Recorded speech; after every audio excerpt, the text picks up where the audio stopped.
Welcome to some new r/malicious compliance stories, where people comply to the letter, but not the spirit of a request. I hope you had a great day. The first story is called I Love This Doctor. I just spent a week in ICU and a week recovering. My boss told me to get better and take the time I need. I have about 4 months of accumulated paid leave, sick plus vacation. I had planned to return to work this week. I headed to the doctor today for a follow-up. My boss texts me that I need to either return to work tomorrow or provide medical documentation. It turned quickly adversarial and HR is now involved. We all know HR protects the employer, not the employee. So my doctor says he wants me completely off work and focusing on rehabilitation for at least 6 more weeks. He provides documents stating so, addressed to my boss and my HR department. He included a warning that violating his medical orders may constitute reckless endangerment against medical advice, and that this may subject both the employer and them each personally to civil and criminal liability, citing state and federal laws. I love this doctor.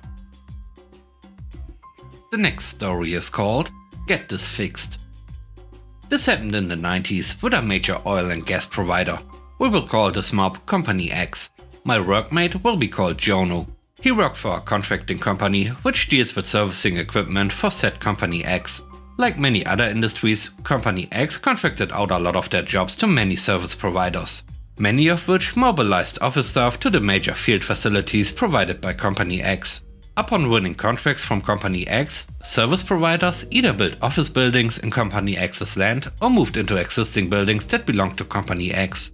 Back in the 90s, there was a massive push for job safety, industry-safe conditions, safe work conditions. With the push for new safety, staff in Company X was hired with the mentality of changing the industry with an iron fist. It's our way or forfeit the terms in your contract and get the boot. When these safety guys came in, they started checking up every nook and cranny. First, a service provider had its operation shut down for 2 weeks due to a lack of operational guidelines. The second company was told their building was a fire hazard and their chemical storage was a mess. 3 weeks to get it fixed before the service provider could get back up and running. Fast forward to Jono and their provider. At this point, safety was on a roll, making the whole industry safe at the cost of the service provider's sanity and work hours. Pretty much throwing their weight for everyone to catch. When it was their 2-week period for a safety audit, the safety auditor had developed a multiple item checklist that they found wrong with other service providers. During the whole 2-week audit, they were hit with pretty much everything wrong in the workplace. With the building, the chemical storage and other menial items. The auditor brought in the safety head manager of Company X to talk to Jono and his manager about the sorry state of the workplace. They pretty much said, if you don't get it all changed and fixed, you will lose the contract for unsafe work conditions. Jono was pretty much losing it at this point. He didn't know where to start. But his manager took the list and read through it, then handed it back to the safety auditor. With a massive grin on his face, he said, "This is a Company X building. We went off of Company X for the facilities and the workplace. Since you started your safety audit 6 months ago, I've been requesting Company X upper management for an upgrade of facilities. But to no avail, they pushed back. Now that we have to shut down due to an unsafe workplace that Company X is unable to provide, we will have to stop servicing equipment.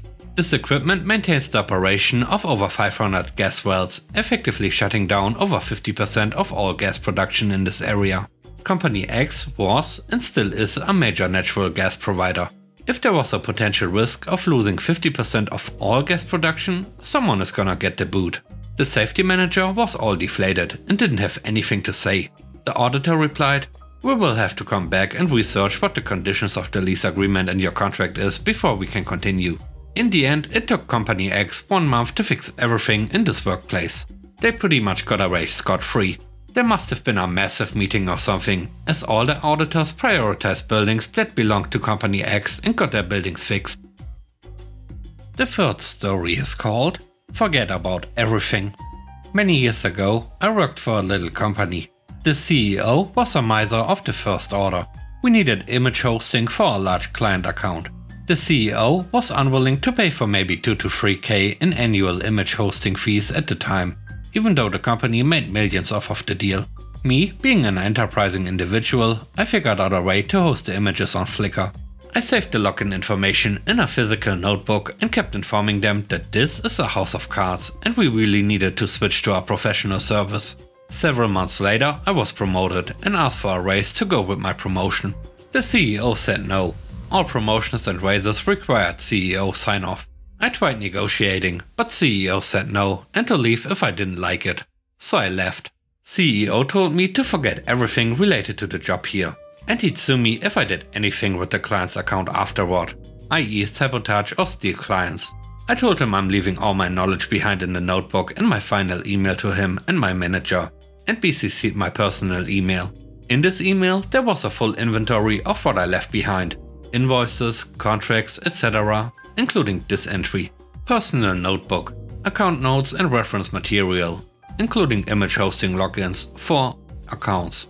Keep for reference. Recently, I received a professional networking site message from CEO telling me to help them with my old accounts or he will sue me. Apparently, Flickr changed its terms of service and the images were deleted. For over 10 years, nobody updated any documentation or the image hosting. Nobody bothered checking the email account either. That was used to log into the Flickr account. I told him that I cannot help. Per his request, I forgot everything I knew about this company, and anything I knew was in that notebook I left him over 10 years ago.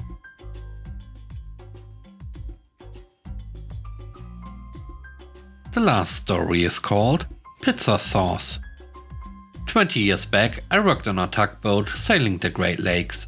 This was a really bad company, and they'd more or less exhausted every available marina living on the Great Lakes, so nobody on the lake would even apply to work there anymore. As a result, I, Tennessee/Kentucky River trash deckhand, got hired on. From the get-go, it was an uphill battle. My hard work ethic and easygoing nature were overshadowed by my southern accent and inexperience with big cities. Hick was one of the nicer terms thrown my way in those 6 months. But the money was amazing and I learned to eat plenty of crap as I really wanted the job. After about 4 to 5 months, I began to get a bigger picture of the dynamic and was vastly more confident in my abilities. At this point, I was unconsciously doing most, if not all, of the deckhand's work on board. One way I got screwed was galley, kitchen, cleanup. One of the deckhands got galley cleanup in the morning, one got it at night. Naturally, as the new guy, I always seemed to get stuck with nighttime galley cleanup. Morning cleanup was little more than tossing dishes in the washer and making coffee. Nighttime cleanup was the culmination of an entire day's worth of build-up. Easily 45 to 60 minutes worth of work. Enter the annual shipyard period, and this is where our tale begins. We pulled into Sturgeon Bay around dusk, as we had a 3-week shipyard period scheduled. Now, this company was deaf on drinking. Instant firing. Of course, because we all had no loading/unloading the next day, we all went out to some local bar that night. My years of coal barge experience taught me to grab a few drinks, then get back to the boat. We got our job in a few hours. So after a half-dozen butts, I walked back to the boat to go to sleep. Since I was a nice guy, always trying to help out my crew, no matter what they do to me, I decided to cook them a couple of pizzas. I tossed a couple of tombstones in the oven, said cook, smoked 1 or 2, then put them out. I placed them on the counter with a note. Pizza on the stove, clean up your mess, put dishes in washer when you are done. Maybe it was the demanding tone in my orders, but my note 100% set them off. I woke up to pizza smeared across every cabinet and a rough FU in pizza font on the whiteboard. I woke up at 6 to this mess. Since it was morning cleanup, I figured it was not my responsibility. I'd been getting up at 6, 1 hour before the crew, and making coffee for 2 months, and I suspect they were used to it. This time, the bigwigs from the office were in town and had let the captain know they would be aboard in the morning. And so they were. I was in the galley sipping my coffee when 3 of the bigwigs came down the stairs. I politely asked if anyone wanted coffee. They all said yes and sat in the galley, staring at the Pizza Picasso artwork decorating the walls, waiting for the captain, apparently. After 10 to 15 minutes, the captain came down. He had that been drinking all night vibe to him and was promptly horrified at the state of the galley. Of course, he immediately tried to show off by raging against me and the state of the galley. I reminded him that I was night cleanup, not morning cleanup. The more he tried to pin this on me, the worse he looked. It finally culminated in him trying to hammer me. I know you have night cleanup, but couldn't you have at least wiped down the cabinets? I'd had an hour to practice my answer. When we left Toledo last week, I asked you for help cleaning the galley after the mess the longshoreman left. You told me, I volunteered for night cleanup, so it's my job. Period.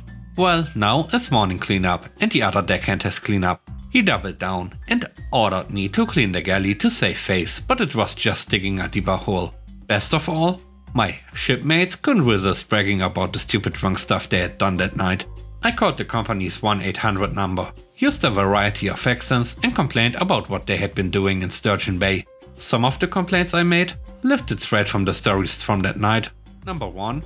Threw their empties at the bar's belly bass mouth trophy. Number 2. Tried to take down 2 of the bar's 5 mounted deer heads. 3. Walked behind the bar to grab a bottle of Jägermeister to pour free shots for everyone.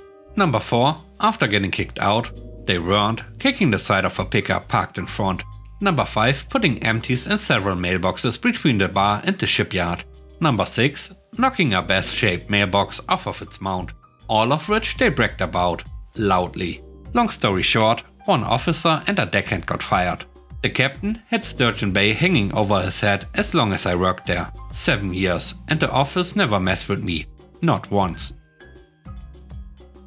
And with that, we end today's video. Let me know what you think about the stories. On a scale of 1 to 10, how would you rate the stories in today's video? I hope you enjoyed the video. If you like what I do and would like to support me, please subscribe and hit the like button. I hope you have a great day. Stay safe. Bye bye.